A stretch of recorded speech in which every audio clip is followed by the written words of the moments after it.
perkenalkan, nama saya Priyandi Hardiana, kelas A Sistem Informasi. Di sini saya akan menjelaskan tugas UAS algoritma, yaitu membuat coding yang berupa nilai mahasiswa dari aplikasi Pripaska. Baik, kita langsung saja ke videonya. Yang pertama, saya meminta maaf kepada semuanya karena di sini saya tidak membuat codingan dari awal, tetapi saya sudah membuat codingannya itu terlebih dahulu ya. Jadi saya akan menjelaskan satu-satu apa saja kegunaan dari variabel tersebut. Baik, yang pertama di sini ada program nilai akhir semester. Ini adalah sebuah judul yang bersifat opsional karena bisa saja tidak diberikan judul. Tetapi agar terlihat lebih bagus sebaiknya diberikan judul. Dan tidak lupa kita kasih titik koma biar terbaca dan terinput. Selanjutnya ada uses CRT. Uses digunakan untuk mendeklarasikan library atau unit yang akan digunakan dalam program tersebut.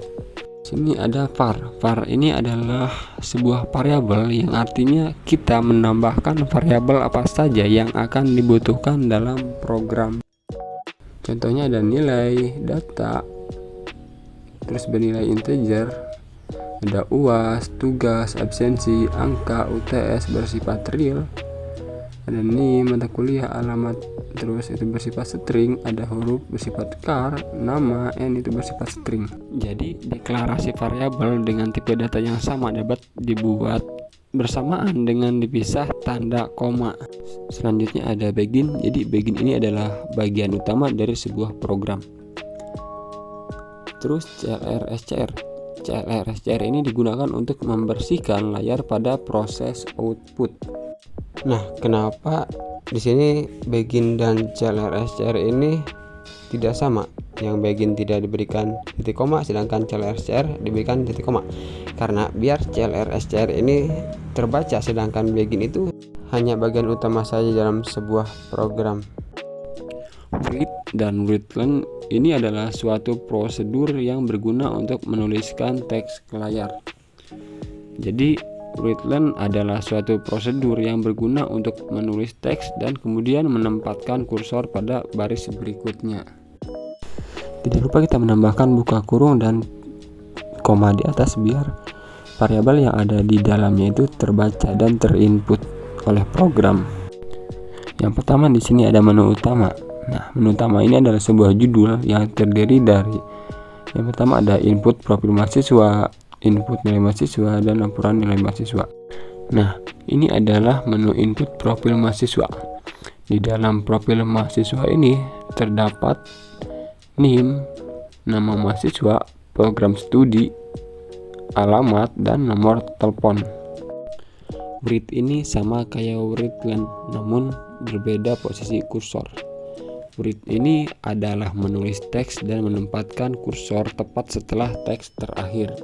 Dan readline ini adalah untuk membaca, memasukkan sekaligus memindahkan posisi kursor. Di sini saya menambahkan titik 2 karena apa?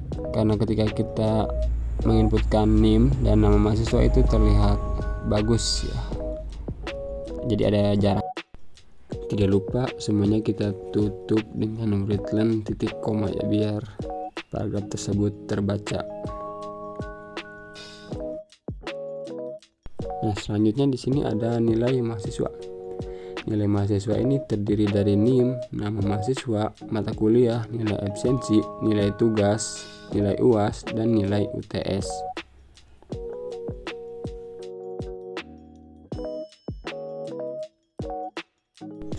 Ini juga sama yang kayak di atas, kita menggunakan read dan readline. Jadi jika kita hanya menggunakan read doang dan tidak menggunakan readline, maka ketika kita menginput, variabel berikutnya akan berada di sampingnya bukan di bawah dan proses outputnya akan berantakan. Nah, kenapa di mata kuliah ini saya tidak menggunakan spasi ataupun garis bawah? Karena kita mengikuti yang ada di atas yang dekat dengan judul gitu ya. Di atas juga kita tidak menggunakan garis bawah ataupun spasi. Jadi kayak gitu biar si prosesnya itu terbaca dan tidak adanya error. Tidak lupa juga di sini saya menambahkan pembatas ya.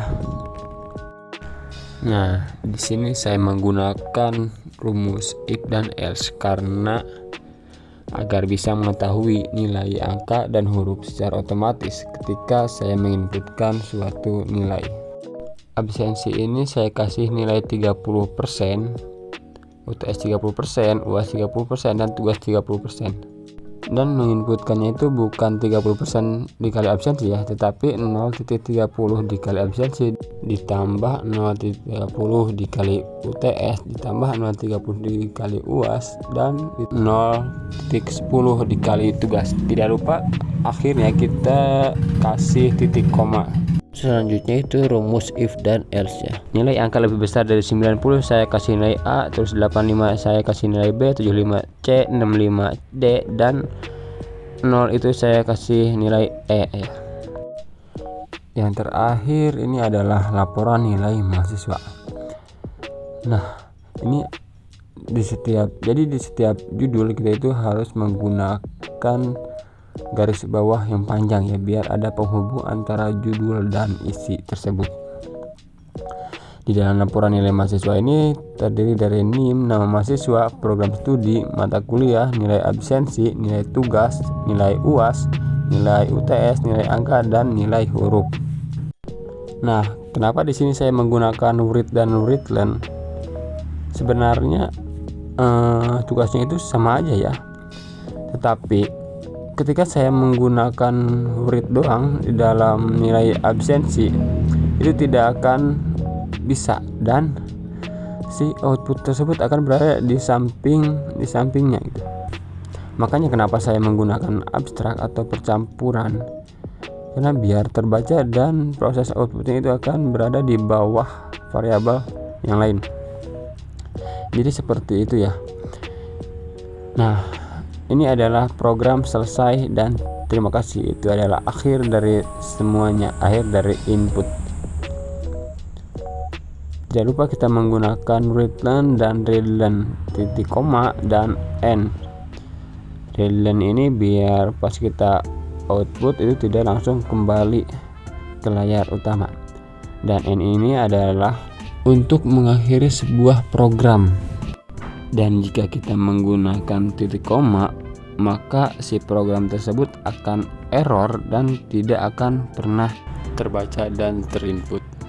Ketika codingan tersebut sudah selesai, kita compile apakah ini sukses atau error ya.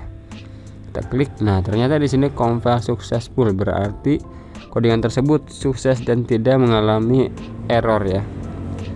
Kita klik terus kita run. Nah, otomatis tampilannya akan seperti ini, teman-teman. Yang pertama itu ada profil mahasiswa. Di dalam profil mahasiswa ini kita disuruh menginputkan NIM. Kita input NIM. Ini NIM-nya NIM acak ya. Terus kita menginputkan nama. Saya kasih nama Budi. Terus program studi. Karena saya SI, saya menginputkan sistem informasi. Terus alamat ini juga random. Saya kasih mana saja, terus nomor telepon. Nah, selanjutnya ini ada nilai mahasiswa. Di sini juga disuruh menginputkan NIM ya. Saya inputkan NIM saya pribadi. Saya kasih nama saya sendiri. Terus mata kuliahnya itu algoritma ya. Kita klik algoritma. Nilai absensinya saya kasih 90, tugas 90, nilai UAS 90, dan UTS 90. Nah, di sini ada selanjutnya ada laporan nilai mahasiswa. Saya kasih NIM random, terus saya kasih nama mahasiswa itu Aliando ya. Itu random juga ya. Terus program studi itu sistem informasi. Mata kuliahnya algoritma. Nah, di sini nilai absensi, tugas, UAS, UTS, dan angka itu otomatis terinput sendiri ya, karena kita menggunakan menerapkan rumus tadi itu if dan else ya. Jadi ini gunanya teman-teman. Nah, nilai hurufnya ini A karena lebih besar dari 90 gitu ya. Baik, terima kasih kepada semuanya yang telah menyaksikan tugas video yang membuat codingan tersebut. Jika ada kesalahan mohon dimaafkan. Billahi taufiq wal hidayah. Wassalamualaikum warahmatullahi wabarakatuh. Terima kasih.